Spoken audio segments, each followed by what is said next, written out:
ಬೀಜಾಮೃತದ ಮಹತ್ವವನ್ನು ಮತ್ತು ಅದನ್ನು ಹೇಗೆ ತಯಾರಿಸಬೇಕು ಅಂತ ಬೆಳೆಯುವ ಸಿರಿ ಎಂಬ ಮಾತೇ ಇದೆ. ಅದರಂತೆ ನಾವು ಬಿತ್ತುವ ಬೀಜಕ್ಕೆ ಬೀಜೋಪಚಾರ ಮಾಡಿದರೆ ನಾವು ಹೆಚ್ಚಿನ ಇಳುವರಿಯನ್ನು ಪಡೆಯಬಹುದು. ಈಗ ನೀವು ಯಾವುದೇ ರೀತಿ ಬೆಳೆ ಬೆಳೆದ್ರು ಅದರ ಫಲವನ್ನು ನೀವು ಹೆಚ್ಚಿಸಬೇಕು ಅಂತಂದರೆ ನೀವು ಯಾವ ರೀತಿ ಗೊಬ್ಬರ ಉಪಯೋಗಿಸ್ತೀರ ಅನ್ನೋದು ಅಷ್ಟೇ ಮುಖ್ಯ ಆಗಲ್ಲ, ನೀವು ಯಾವ ರೀತಿ ಯಾವ ಥರದ ಬೀಜನ ಉಪಯೋಗಿಸ್ತೀರ ಅನ್ನೋದು ಕೂಡ ಮುಖ್ಯ ಆಗುತ್ತೆ. ಈಗಿನ ಕಾಲದಲ್ಲೆಲ್ಲ ರಾಸಾಯನಿಕ ಗೊಬ್ಬರಗಳನ್ನ ಉಪಯೋಗಿಸೋದ್ರಿಂದ ಹಾಗೂ ತೊಂದರೆಗಳು ಮತ್ತು ಅದರಿಂದ ಬೆಳೆ ಹಾನಿಗಳು ತುಂಬ ಆಗ್ತಾಯಿದೆ. ಅದನ್ನು ತಿಳಿದಂಥ ರೈತರು ಏನು ಮಾಡ್ತಿದ್ದಾರೆ ಅಂದರೆ ಸಾವಯವ ಕೃಷಿ ಬಗ್ಗೆ ಜಾಸ್ತಿ ಒಲವು ತೋರಿಸ್ತಾ ಇದ್ದಾರೆ. ಅದೇ ರೀತಿ ನಾವು ದ್ರವರೂಪದ ಗೊಬ್ಬರಗಳ ಬಳಕೆ ಕೂಡ ಹೆಚ್ಚಿಗೆ ಆಗ್ತಾ ಇದೆ. ಈ ರೀತಿ ನಾವು ಬಿತ್ತುವ ಬೀಜಕ್ಕೆ ಬೀಜೋಪಚಾರ ಮಾಡಲು ಉಪಯೋಗಿಸುವ ದ್ರವವನ್ನು ನಾವೇನಂತ ಕರಿತೀವಿ, ಬೀಜಾಮೃತ ಅಂತ ಕರಿತೀವಿ. ಆ ಹೆಸರಲ್ಲೇ ಬೀಜ ಅಮೃತ, ಬೀಜಗಳಿಗೆ ಅದು ಅಮೃತ ಇದ್ದಂಗೆ.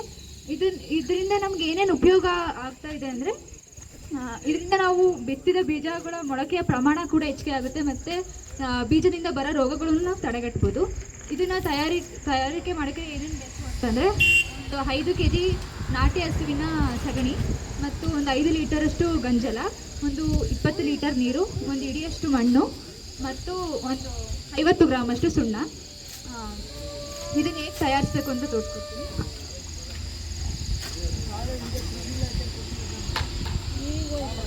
ನಾವೇ ಮಾಡ್ಕೊಂಡು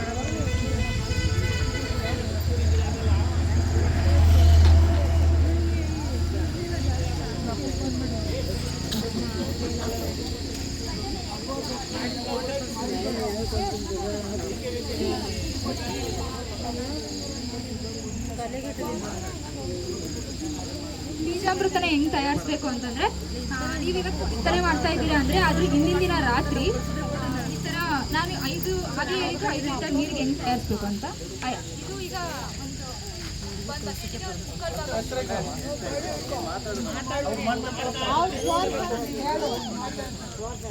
ಬಕೆಟಲ್ಲಿ ಒಂದು 3/4 ಭಾಗವಷ್ಟು ನೀರು ತಗೋಬೇಕು. ಆಮೇಲೆ ಹಿಂದಿನ ರಾತ್ರಿನೇ ಸುಣ್ಣವನ್ನು ನೀರಲ್ಲಿ ಹಾಕಿ ಕರಗಿಸಿಡ್ಬೇಕು. ಆಮೇಲೆ ಒಂದಿಷ್ಟು ಸಗಣಿಯನ್ನು ತಗೊಂಡು ಈ ಥರ ಒಂದು ತೆಳುವಾದ ಬಟ್ಟೆಯಲ್ಲಿ ಈ ಥರ ಕಟ್ಬಿಟ್ಟು ಈ ಥರ ಒಂದು ಕಟ್ಟಿ ಹಾಕಿ ಈ ಥರ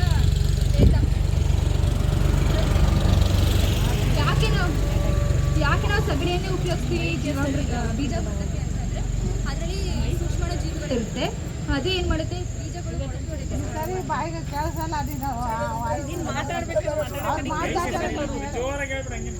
ನೀವು ತೋರಿಸ್ರಿ, ನೀವು ತೋರಿಸಿ, ಅವರು ಮೈಕಲ್ಲಿ ಮಾತಾಡಲಿ. ಬೀಜಾಮೃತಕ್ಕೆ ಅಂತಂದರೆ ಸಗಣಿಲಿ ಸೂಕ್ಷ್ಮಾಣು ಜೀವಿಗಳಿರುತ್ತೆ. ಅದೇನು ಮಾಡುತ್ತೆ, ಬೀಜಗಳ ಮೊಳಕೆ ಒಡೆಯೋಕ್ಕೆ ಸಹಾಯ ಮಾಡುತ್ತೆ. ಆ ಥರ ತೇಲ್ ಬಿಡೋದ್ರಿಂದ ಏನಾಗುತ್ತೆ ಅಂದರೆ ಸಗಣಿಯಲ್ಲಿರೋ ಸೂಕ್ಷ್ಮಾಣು ಜೀವಿಗಳೆಲ್ಲ ನೀರಿಗೆ ಇಳ್ಕೊಳ್ಳುತ್ತೆ. ಆದರೆ ಹಿಂದಿನ ದಿನ ರಾತ್ರಿನೇ ಈ ಥರ ತೇಲಿ ಬಿಡಬೇಕು. ನೆಕ್ಸ್ಟ್ ದಿನ ನೀವು ಬಿತ್ತನೆ ಮಾಡ್ತಿದ್ದೀರ ಅಂದರೆ ಅದು ಬೆಳಗ್ಗೆ ಸಗಣಿ ಹಂಗೆ ತೇಲ್ ಬಿಟ್ಟಿರ್ತೀರಲ್ಲ ಆ ಗಂಟನ್ನು ಆ ಥರ ಹಿಂಗೆ ಕಿವುಚಬೇಕು.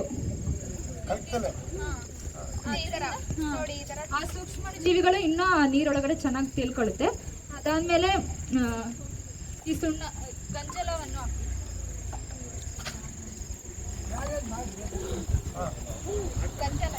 ಗಂಜಲವನ್ನು ಹಾಕಬೇಕು. ಯಾಕೆ ಗಂಜಲವನ್ನು ಉಪಯೋಗಿಸ್ತೀವಿ ಅಂದರೆ ಯಾವ ರೀತಿ ನಮಗೆ ಒಳ್ಳೆ ಸೂಕ್ಷ್ಮಾಣು ಜೀವಿಗಳಿರುತ್ತೆ ಅದೇ ರೀತಿ ಕೆಟ್ಟ ಸೂಕ್ಷ್ಮಾಣು ಜೀವಿಗಳು ಇರುತ್ತೆ. ಅದು ಮೊಳಕೆ ಹೊಡೆಯೋಕ್ಕೆ ತೊಂದರೆ ಮಾಡುತ್ತೆ. ಆ ಥರ ಸೂಕ್ಷ್ಮಾಣು ಜೀವಿಗಳನ್ನ ತಡೆಗಟ್ಟೋಕ್ಕೋಸ್ಕರ ನಾವು ಗಂಜಲವನ್ನು ಉಪಯೋಗಿಸ್ತೀವಿ. ನಂತರ ಸುಣ್ಣವನ್ನು ಏನು ಹಿಂದಿನ ರಾತ್ರಿ ನೆನೆ ಹಾಕಿಟ್ಟಿರ್ತೀರ ನೀರಲ್ಲಿ ಅದನ್ನು ಹಾಕಬೇಕು.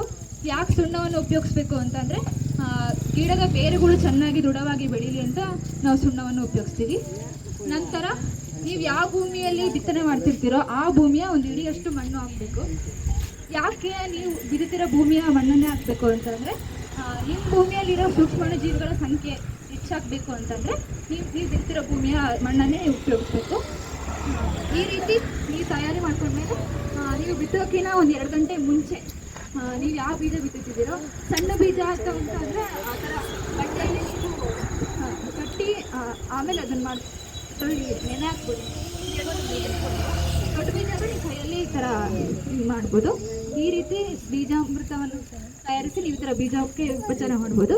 ಈ ರೀತಿ ಬೀಜಾಮೃತದಿಂದ ಬೀಜಗಳನ್ನ ಬೀಜೋಪಚಾರ ಮಾಡ್ಬೋದು. ಈ ರೀತಿ ನೀವು ಸಾವಯವ ಕೃಷಿ ಬಗ್ಗೆ ಜಾಸ್ತಿ ಒಲವು ತೋರಿಸಿ ಎಂದು ಹೇಳುತ್ತಾ ನೀವು ಈ ಬೀಜ ಅಮೃತವನ್ನು ಉಪಯೋಗಿಸಿ ಬೀಜ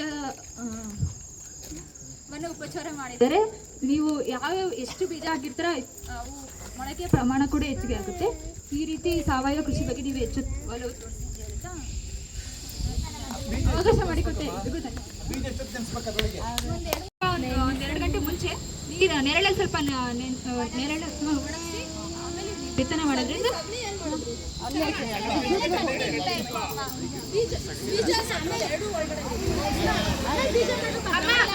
ಅಲ್ಲ ಇಲ್ಲಿ ಹೇಳ್ತೀನಿ ನೋಡಿ, ಇದು ನೀವು ಒಂದು ಬಟ್ಟೆ ತಗೋಬೇಕು. ಆ ಬಟ್ಟೆಯಲ್ಲಿ ಒಂದ್ ಇಡಿಯಷ್ಟು ಸಗಣಿ ಹಾಕಿ, ಅದು ನಾಟಿ ಹಸುದಾಗಿರ್ಬೇಕು. ನಾಟಿ ಹಸುದ ಏನ್ ಸಗಣಿ ಹಾಕಿರ್ತಾರಲ್ಲ, ಇದರಲ್ಲಿ ಜಾಸ್ತಿ ಸೂಕ್ಷ್ಮಾಣು ಜೀವಿಗಳು ಇರ್ತವೆ. ಹಂಗಾಗಿ ಮತ್ತೆ ನಿಮಗೆ ಹೆಚ್ಚಾಗಿ ಸೂಕ್ಷ್ಮಾಣು ಜೀವಿಗಳು ಬೆಳೆದಕ್ಕೋಸ್ಕರ ಸಹಾಯ ಆಗುತ್ತೆ. ಅದನ್ನ ಈ ರೀತಿ ಕಟ್ಟಿದ್ರೆ, ಈಗ ಡೈರೆಕ್ಟ್ ಸಗಣಿ ಹಾಕಿದ್ರೆ ಎಲ್ಲ ಕಸ ಇದಾಗುತ್ತೆ ನಿಮಗೆ. ಅದಕ್ಕೋಸ್ಕರ ಈ ತರ ಬರೀ ಸಗಣಿಯಲ್ಲಿ ಸೂಕ್ಷ್ಮಾಣು ಜೀವಿಗಳು ಇಳ್ಕೊಳಕ್ಕೋಸ್ಕರ ಬಟ್ಟೆಯಲ್ಲಿ ಕಟ್ಟಿ ಈ ತರ ಹಿಡಿ ಬಿಡ್ಬೇಕು. ಹಿಡಿ ಬಿಟ್ಟು ನೆಕ್ಸ್ಟ್ ಈ ತರ ಹಿಂಗ್ ಹಿಂಡಿದ್ರೆ ನೋಡಿ, ಈ ತರ ಎಲ್ಲ ಏನ್ ಸೂಕ್ಷ್ಮಾಣು ಜೀವಿಗಳೇ ಇಳ್ಕೊಳ್ಳುತ್ತೆ ನಿಮಗೆ.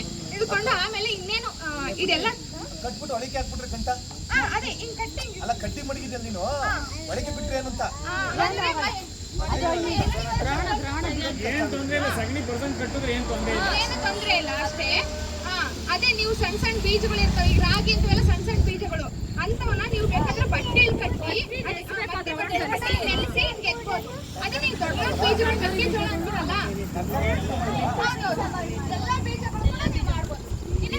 ಅದೇ ದಪ್ಪೀಜ ಅಂತ ನೆನಾಕಂಗಿಲ್ಲ. ದಪ್ಪೀಜ ಆದ್ರೆ ಬೇಳೆ ಆಗೋದು ಬೆಳಿಗ್ಗೆ ತೊಗರಿ ಬೀಜ, ಅವರೇ ಬೀಜ ಅವಕ್ಕೆಲ್ಲ ಚುಮ್ಕಿಸ್ಬೇಕು. ಒಂದು ಮಾಡ್ಕೊಂಡು ಗಂಟೆ ಮುಂಚೆ ಚುಮ್ಕಿಸಿದ್ರೆ ಸಾಕು. ಉಳ್ಳಿ ಬೀಜ ನೀನೇನು ಆತರ ನೆನಾಕ್ಬಿಟ್ರೆ ಬೆಳಿಗ್ಗೆ ಎತ್ತಿ ಬೇಳೆ ರಾಗಿ ನೆನಾಕ್ಬೋದು. 24 ಗಂಟೆ ರಾಗಿ ನೆನಾಕ್ಬೋದು. ಈಗ ಮೆಕ್ಕೆಜೋಳ ದೊಡ್ಡ ದೊಡ್ಡ ಬೀಜ ಇದಾವಲ್ಲ, ಅವು ಜಸ್ಟ್ ಹಿಂಗ್ ನೆನೆಕ್ಕಿ ಅಂದ್ರೆ ಹಿಂಗ್ ಹಾಕಿ ಎತ್ಬಿಡ್ಬೋದು ನೀವು. ಅಂದ್ರೆ ಅದು ಈಸಿಯಾಗಿ ಬರುತ್ತೆ ಅಂತ ಅಷ್ಟೇ. ದೊಡ್ಡ ದೊಡ್ಡ ಬೀಜ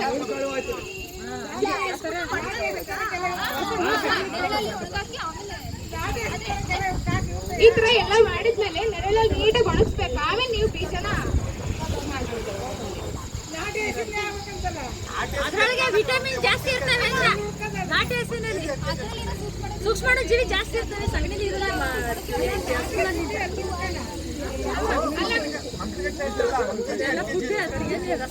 ಈಗ ಒಂದ್ ಹಿಡಿಯಷ್ಟು ಇಷ್ಟು ನಮ್ ಕೈದಷ್ಟು ಸಗಣಿ 1 kg ಒಂದ್ ಅರ್ಧ kg ಸಗಣಿ ಆದ್ರೆ ಸಾಕು ನಿಮಗೆ. ಆ ಸೂಕ್ಷ್ಮಾಣು ಜೀವಿಗಳೇ ಮತ್ತೆ ಉಟ್ಕೊಳ್ಳುತ್ತೆ. ನಾಟಿ ಹಸು ಆದ್ರೆ ಒಳ್ಳೇದು ಅಂತ ಅಷ್ಟೇ.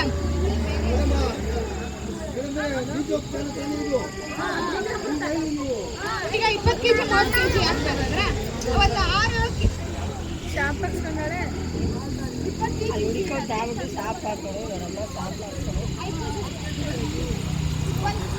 ಒಂದು 5 kg ಸಗಣಿ ನೀವು ಯೂಸ್ ಮಾಡ್ಬೋದು.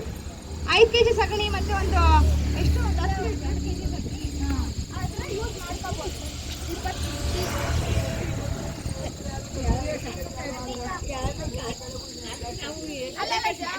ಸಗಣಿನ ಒಂದು 5 kg 2 kg ಯೂಸ್ ಮಾಡ್ಕೋಬಹುದು 20 kg ಬೀಜಕ್ಕೆ. ಅಂದ್ರೆ ಈಗ ನೀವೇ ಹೇಳಿ ತಾತ, ಸೀಮೆ ಹಸೆ ಸರಿನಾ ನಾಟಿ ಹಸೆ ಸರಿನಾ ಹಾಲು ಕುಡಿಯಕ್ಕೆ? ಯಾವ ಹಸೆ ಸರಿ?